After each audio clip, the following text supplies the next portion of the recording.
Et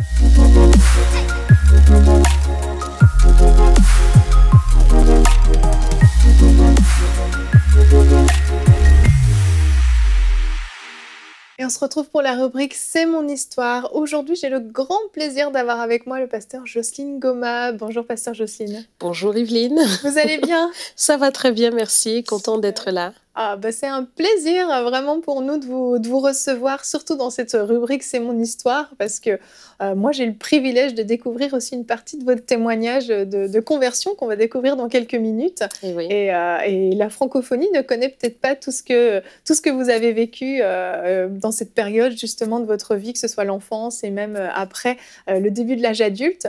Et pour ceux qui ne vous connaissent pas, je vais quand même rapidement vous présenter. Hein. Vous êtes la fondatrice avec votre mari, le pasteur David Goma, du CRC international, et vous avez également fondé beaucoup d'autres organismes qui portent vraiment beaucoup de fruits en région parisienne entre autres, mais également aux Antilles. Vous m'aviez dit à New York aussi également. En Afrique. Oui.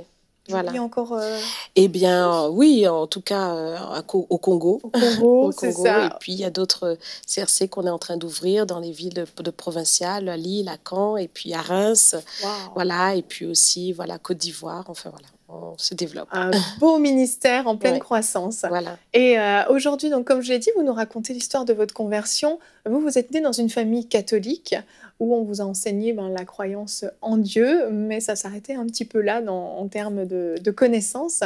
Et vers l'âge de 10 ans, vous avez vécu une expérience surnaturelle qui a vraiment marqué votre vie. Effectivement, donc j'avais 10 ans dans une famille catholique où il y a des pratiques évidemment d'idolâtrie. Et c'est vrai qu'à l'âge de 10 ans, j'ai eu un grand songe où j'ai vu le Seigneur Jésus. Et dans ce songe, donc c'était dans une salle, une très grande salle, et il n'y avait pas de statue. Et Jésus était là devant en train de distribuer la Sainte Seine avec le vin, chose qu'on ne fait pas dans l'église catholique. C'est vrai. Et ben là, j'étais là parmi cette foule en face de lui, et le Seigneur pose cette question à la foule: qui ira ôter les papiers de la paix sous le trône d'Hérode? Donc une question pour un enfant de 10 ans voilà, qui m'a marquée. Et beaucoup de personnes levaient la main. J'ai levé la main et le Seigneur m'a pointé du doigt en me disant: toi, tu iras et tu réussiras. Donc, je me suis vue dans ce songe, dans une deuxième partie où maintenant, il y avait une grande guerre. Une grande guerre, et moi, j'avais été récupérée sous le trône d'Hérode les papiers de la paix. Donc, c'était une guerre avec des Romains. C'était vraiment... Et il y avait beaucoup de personnes qui s'accumulaient autour de moi, qui venaient après moi, et donc je les encourageais à tenir bon. Et puis donc j'avais les papiers de la paix, voilà, comme des grands rouleaux, voilà, de grands rouleaux, et j'avançais avec cette foule là qui était avec moi, et on avançait. Donc j'étais en tête, et nous sommes arrivés à un grand escalier avec des lumières. Nous avions tous une lumière, et au fur et à mesure, donc c'est comme un tri qui se faisait aussi. Et puis on est arrivé en haut de l'escalier, et là le Seigneur immense, magnifique, qui était au bout de l'escalier. Et c'est vrai que là, je voulais tout simplement rejoindre le Seigneur, me mettre avec lui, avancer vers lui. Et là, le Seigneur m'a dit: non, pas maintenant.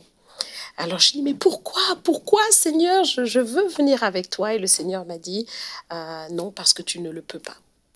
Et effectivement, évidemment, qu'est-ce qu'un enfant peut faire à l'âge de 10 ans? Qu'est-ce qu'un enfant peut comprendre? Mais cela m'a marqué. Justement, qu'est-ce que vous avez compris de ça? Il y a eu une compréhension? J'ai tout simplement compris qu'il y avait une vocation, quelque chose de très fort, mais ça n'allait pas plus loin. Donc, j'étais marquée par la personne de Jésus. Je savais que Jésus est réel, qu'il existe, que la parole de Dieu est vivante et qu'elle est vraie. Et bon, j'ai continué ma vie comme toutes les jeunes filles. Et puis, à l'âge de 16, 17, 18 ans, j'ai commencé à expérimenter vraiment ce qu'on appelle la dépression.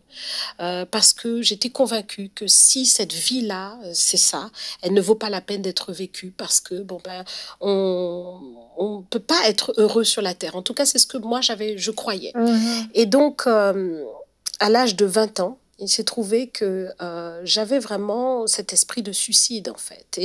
Mais j'étais tellement convaincue que Dieu existe et qu'il m'a donné la vie, que je n'étais pas propriétaire de la vie qu'il m'avait donnée, que je ne pouvais pas me l'ôter. Et donc, pour moi, j'étais condamnée à vivre sur cette terre. Mais tout en souffrant, en fait. Tout en souffrant. Et donc, dans cette dépression, dans cette tristesse profonde, c'est là que le Seigneur est à nouveau venu me visiter. Et là, donc, tout simplement, j'avais mes amis avec qui nous avions nos habitudes et on devait aller sur les Champs-Élysées. Donc, j'étais à Paris. Ok. C'était à l'âge de 20 ans, là? À l'âge de 20 ans. Et nous étions donc, nous avions prévu de nous rencontrer ce jour-là.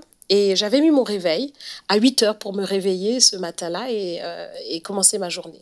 J'ai éteint mon réveil, je suis restée allongée, je me suis dit, qu'est-ce que je fais? Est-ce que je continue de dormir? Est-ce que je me lève? Qu'est-ce que je fais? Et tout d'un coup, une présence est entrée dans ma chambre, très très puissante, qui m'a totalement paralysée. Et dans cette présence qui m'a paralysée, s'est approchée de moi. Et là, cette présence... donc, qui s'est approché, je ne pouvais plus bouger, je ne pouvais plus faire aucun mouvement et je sentais tout mon sang circuler, je sentais mon cœur battre, j'étais comme comprimée, exactement comme quand on prend la tension, qu'on vous comprime. C'est exactement la sensation que j'avais. Et à ce moment-là, donc une voix profonde qui très très forte, quand on lit dans la Bible une voix comme des grandes eaux, c'est exactement ça. Et qui m'a dit, tourne-toi en pureté et en vérité vers Jésus-Christ, sinon tu périras. Wow. Donc, lorsque j'ai entendu cette voix me dire cela, je faisais tous mes efforts pour me retourner, pour voir quelle était justement cette voix qui me parlait, cette présence qui était à côté de moi et que je sentais très près, mais je ne pouvais faire aucun mouvement.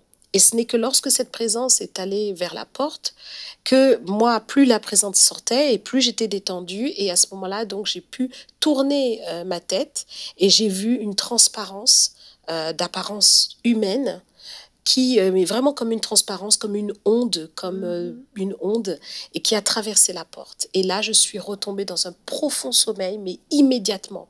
J'ai été aspirée dans un sommeil.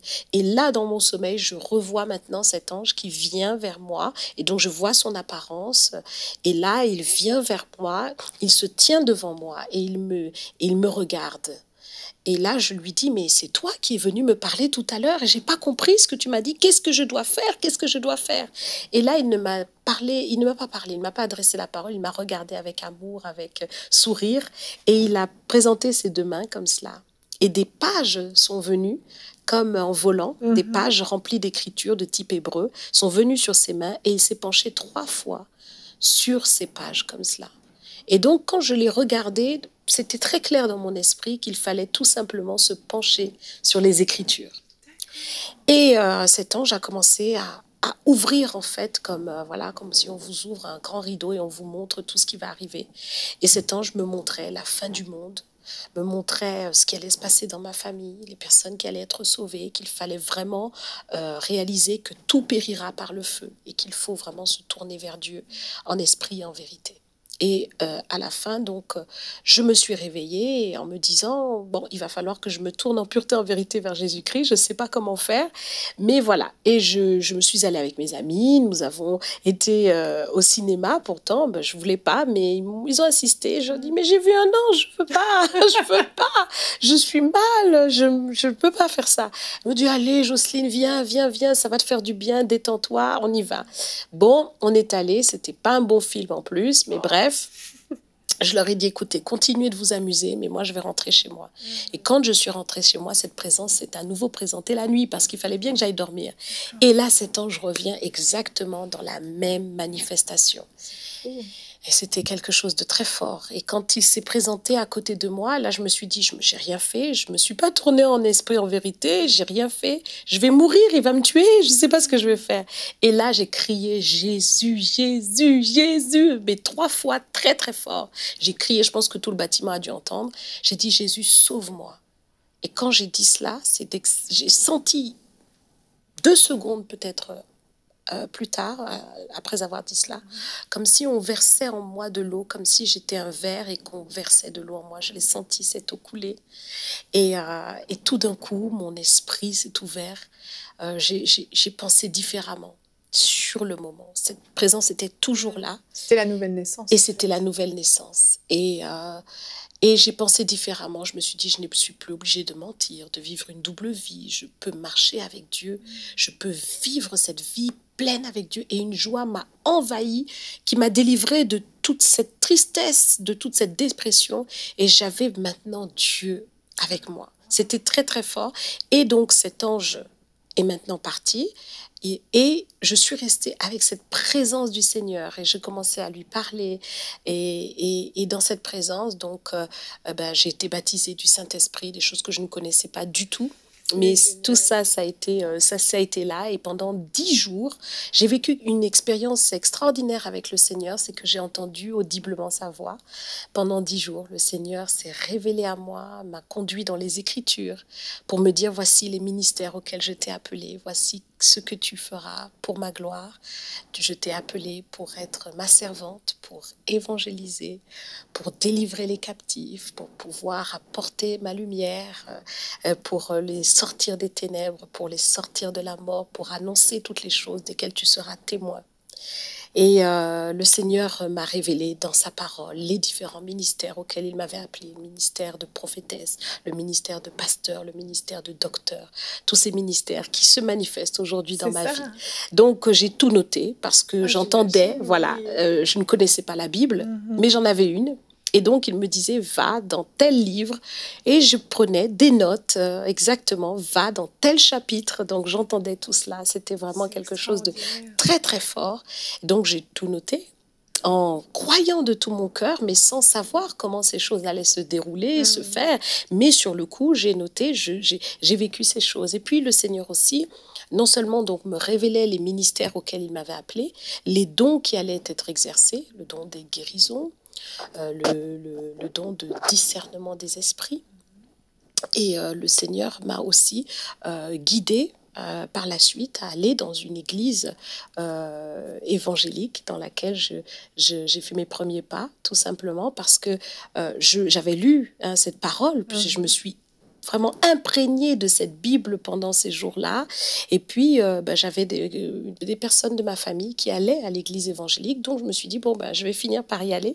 Moi qui me moquais de ceux qui y allaient. Ah oui, c'est vrai. Voilà. Oh. Et j'y suis allée. Quand j'ai entendu le pasteur qui prêchait, j'ai dit, mais c'est ça, c'est enfin ça, c'est vrai, c'est la Bible, c'est tout ça. Et donc, je me suis donnée au Seigneur. Et pour moi qui étais déjà baptisée dans le Saint-Esprit, attendre de pouvoir être baptisée d'eau, c'était une éternité. Donc, j'avais 6 mois à attendre dans cette église-là. Et pour moi, c'était une éternité puisque j'étais baptisée déjà dans le Saint-Esprit. Et c'est vrai que ça a été une aventure extraordinaire. Peu de temps après, le Seigneur m'a conduit à rentrer dans les choses. C'est-à-dire que d'un côté, j'entendais à l'église que la femme ne peut pas prêcher, qu'on ne peut pas faire ceci. Mais moi, j'avais vécu cette expérience très forte. Donc, j'ai éprouvé tout cela dans la prière, en invoquant vraiment le Seigneur pour bien comprendre quelle est sa pensée selon la parole de Dieu et selon aussi ce que j'avais reçu. Et effectivement, donc, peu de temps après, j'ai vécu des expériences très, très fortes. Dieu m'a conduit à aller dans les îles anglaises pour pouvoir commencer à rendre ministère, à rencontrer des personnes qui étaient dans le besoin. Et vraiment, Dieu s'est manifesté. Et puis voilà, j'ai rencontré plusieurs années plus tard mon époux avec lequel nous sommes dans le ministère. Et tout ce que le Seigneur m'avait dit se déroule sous mes yeux. Je suis marquée par la visitation du Seigneur régulièrement. Donc, je le connais, il me connaît. Et nous faisons l'œuvre du Seigneur ensemble. Voilà, nous faisons l'œuvre du Seigneur ensemble. C'est vraiment un témoignage extraordinaire, comment le Seigneur est venu vous chercher. Et... Oui, il est venu exactement et au moment où je ne m'y attendais pas. Pour moi, c'était l'année la plus noire, 20 ans, où je me disais, mais c'est une année la plus terrible, je n'ai pas d'issue, je ne sais pas comment je vais faire. Et c'est exactement là que le Seigneur est venu me trouver pour me donner l'issue et me montrer.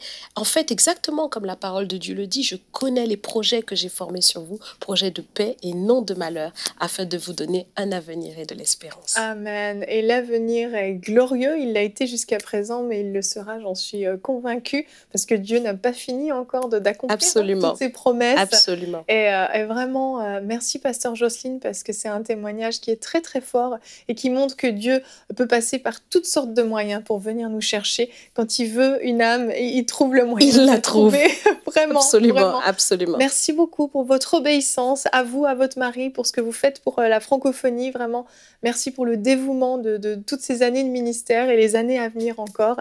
Et merci surtout d'être venu partager votre témoignage dans la rubrique C'est mon histoire. Merci, Evelyne, pour cette occasion.